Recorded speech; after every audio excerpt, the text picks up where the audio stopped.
Hi everyone, welcome back to the channel. In today's video, I'm going to show you how to write research paper in Overleaf in 2026. For that, first of all, come here on overleaf.com, then simply log into your account in order to get access to your dashboard. Now, when you access your dashboard, you just have to simply click on the option of templates on the top right hand corner of the screen. So when you are here, use the search bar and simply search for research paper, then click on the option of search. Now, after clicking on the option of search, you are going to see a bunch of different research paper templates. So as you can see, this one is available.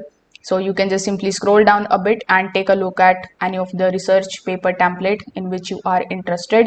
So here, after selecting the template, you just have to simply first of all click on it, then click on the option of open as template. Now when you open it in your editor, what you can do is you can just simply replace placeholder text with your own research material. You can easily add the headings, the mathematical equations, the tables, graphs, images. You can do and change a lot of things. So here you just have to double click on the text. You need to remove it from here, and then you just have to insert on your own. So once you are done with your editing, you just have to simply download this particular research paper in the form of PDF. If this video helped you out, make sure that you like this video and subscribe to the channel. Thanks for watching.